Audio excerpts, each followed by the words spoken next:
Hello guys, my name is Kim and welcome to this new video in which I'll talk about the best things to learn the game with.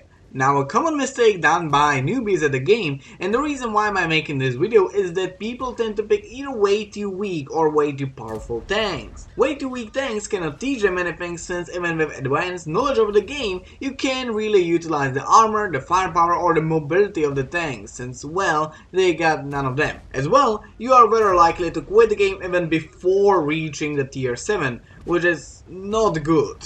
The way too strong tanks, on the other hand, won't teach you anything, not because of the strength of the tanks being unusable, but because of the low difficulty, since you can pretty much just press W and hold left click while crushing everything around you. That is free. So today I'm deciding to give you a few, in my opinion, the best tanks to learn the game with, which are both fun to play with and useful even if you already got higher tiers. First, let's start off hard with a Soviet tier 8 heavy. Oh hell no, I ain't gonna start this video with this 8 of a tank. I'm in a tier 5 Soviet heavy, the KB1. This tank's movement copies mine in the first day in a gym. Now that I mention it, I should start going there since my belly isn't yelling Leeson anymore but Gregor's. Either way, it's a heavy tank after all, and that means that it has heavy armor. So no need for mobility in this case. However, the armor isn't big enough for you to block all the incoming shells just by mindlessly pointing your whole armor in the general direction of the enemy, like some R-heavy scan, so you actually need to angle. This means that you will be capable of learning some of the most basic mechanics of heavy tanks, saving you from some embarrassing moments on higher tier, and you'll be surprised by how many people can't angle themselves on higher tiers. The guys that couldn't do it are possibly as well those that picked up the T125 and start claiming that they aren't OP. Next up is the gun. Well, 2 guns to be exact, because you got the possibility of running 450 alpha damage potato shooter or the rather decent 160 alpha damage normal gun. But personal preferences aside, never pick the derp gun. The fun you get from one-hitting somebody every 5th game is not worth reducing your win rate by like 2%. As well, you wanna learn the game, and trust me, past tier 6 there are only very few tanks using primarily HE shots. As well, getting used to run into other people's faces and praying for penetration won't really teach you anything about heavy tanks. Other than just teaching you how to play the game, the KB1 allows you to run one of the most useful tank lines in a game, with the TD and the IS-3, which are both irreplaceable tanks in clan wars. The second tank on this list with which you'll be capable of learning the medium tanks is Cromwell.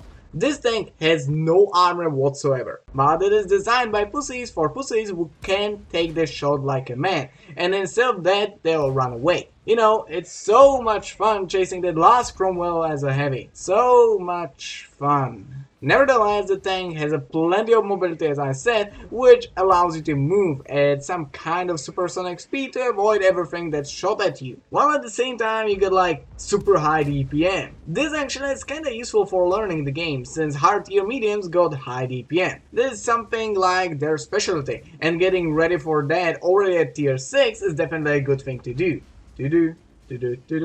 Sorry, I just had to. Either way, this tank is as well an irreplaceable clan wars tank, which, if you will get a clan, you will be pretty much required to have. Sadly, the grind above and before Cromwell is full of shitty tanks. So, if you want to get a Chromie for yourself, be prepared that once you are done with the grind, there's pretty much nothing afterwards worth mentioning. The tank that I would recommend for learning tank destroyers is really tough to pick, because I had to pick between this little shit scooting around, ruining everybody's day while increasing its own win rate, or this moving fortress with 200 fucking armor on tier 5. So obviously I chose the Flat Panzer.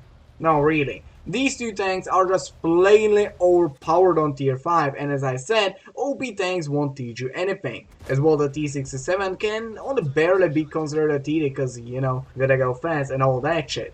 Sadly, on lower tiers, there are pretty much no TDs. They are played like, well, TDs. And finding one that is played like the ones on higher tiers is a challenge, especially if you want something powerful. Still though, the Flat Panzer is more on the powerful side of TDs, however it's still not all that much. It doesn't have that much armor, but it is just enough to block some of the incoming shells, especially from lower tier tanks. The gun is pretty similar to that one on the also powerful Rhino, except that its traits is a humongous 203 millimeters of penetration for 200 more DPM and a bit better gun handling. This certainly is not worth it, but that is the reason why I had picked this tank instead of, for example, the Swedish TDs. You can just leave your camping spot and go into the front line. Not that it's recommended or useful, but you can nonetheless. The decent armor and mobility as well allows you to carry games by yourself, unlike the already mentioned Nashorn or the Swedish TDs. Because once their team dies, they got only a very little to no chance of winning the game as support tanks. And the only remaining thing for them to do is to drown themselves. There's seriously nothing else they can do.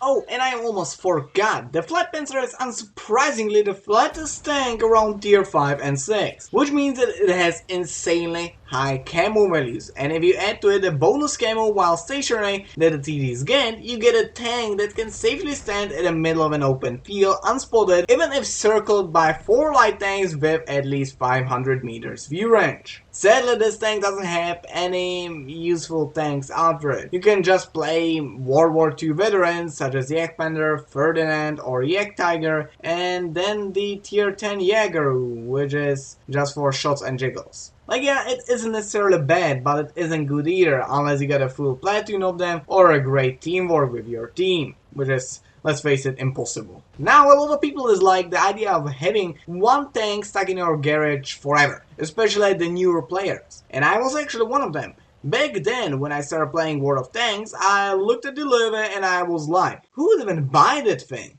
Like, you can't progress to any tier 9 tank off of it, so what is its purpose? Why would anyone buy it at all? Well, back then I didn't know how much money or crew experience they produce, but that doesn't matter now. What I wanted to tell you is that I as well prepared a list of, in my opinion, best branches of tanks to learn the game with. Starting off with the heavy tanks, British heavy tanks to be more precise. Now, these tanks aren't in any way OP. All around, all of them are around the average, with only a few exceptions being the Matilda and FB215B. However, none of them is weak, and that is one of the reasons why I picked them. The other one is that they'll slowly get more and more difficult as you progress, and will slowly start looking more and more like actual heavy tanks. You start off with some tank that looks like a unicorn version of cow with a penis on its forehead that fires every 2 seconds, can barely move, and has a plenty of armor. But this is a regular low-level noob tank, no? Well, yeah, but as you progress you will get more and more alpha, turret armor, and you will slowly lose a portion of your DPM. Eventually you will end up with a rather broken tier 10 tank, the FB215B, which has a very good gun handling, the highest heavy tank DPM, normal heavy tank DPM, plenty of armor, special turret armor, and decent mobility. However, they do not have all that much armor on lower tiers. They only got frontal armor, but that can only teach you how to side scrape, which is always good. Overall, the tanks are really fun to play, and primarily they get a progressive learning curve. Meaning that the longer you play them, the harder it gets to learn more about the tank. But the harder it gets, the more rewarding the outcome becomes. And now to the medium tanks, which were kinda hard to pick. But eventually I chose the American. Originally I wanted the Russian ones, but I would have too many Russians on this list, so yeah, McDonald's won the spot. Their medium started on tier 4 with a tank that can only hardly be considered a medium, so for you and possibly everybody else, their medium start at tier 5 with the M4 Sherman.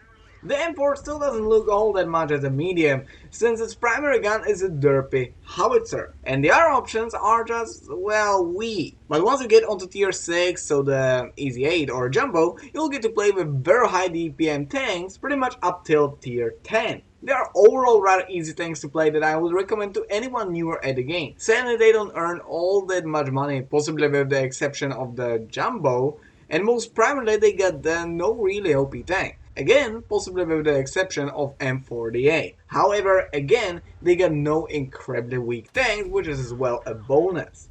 Even the weakest link, the T20, has a pretty deadly gun, which makes it at least kinda around the average. But as you progress, you'll slowly get more and more DPM, and eventually you will end up with the Patton, which not only has a great DPM and turret armor, but also excellent gun handling, which makes it a ton of fun to play, at least for me. And the last tank branch on this list is gonna be the Soviet TD branch. Again, as the British TDs, the first normal tank in the streets is a tier 4, the Su-85B, which is an absolutely broken tank in its own tier. Then, later on tier 5, you will meet a little master average of TDs, the Su-85. This thing has a plenty of well angles for armor, nice alpha, and decent accuracy and penetration. As you progress further on the tanks, you will get more and more alpha, DPM, but sadly we all know how the Russian vodka drinkers are working, so their accuracy won't increase by all that much. At least not as much as it should.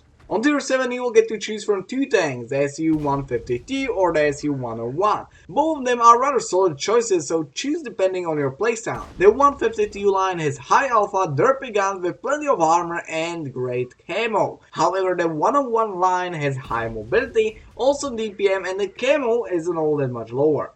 If you want to learn how to play TDs, both playstyles are required to learn from you, but mostly you'll be just fine if you pick just one of them. On tier 10 you will end up with either the Object-268, which was heavily nerfed in the past so it's not all that good, or the Object-263, which is currently my favorite amongst TDs. Overall, these tank lines provide nice versatility by letting you choose one of two primarily TD playstyles, possibly teaching you everything you need to know about TDs in the future. Now this is gonna be the end of this video, but you might have noticed one thing, and that is that I did not include lights and SPGs, and I got a reason for it. Lights, despite being hard to play, are primarily hard tanks thanks to them required extensive map knowledge rather than the actual regular player skill. The SPGs on the other hand are really easy to play. Almost everything is about derping a shot somewhere around the enemy and then praying that Stalin helps you despite the fact that you play, let's say, an American tank. So yeah, you can really learn RNG. Either way, this is gonna be the end of this video. Hope you enjoyed and I hope that I'll see you next time. Bye!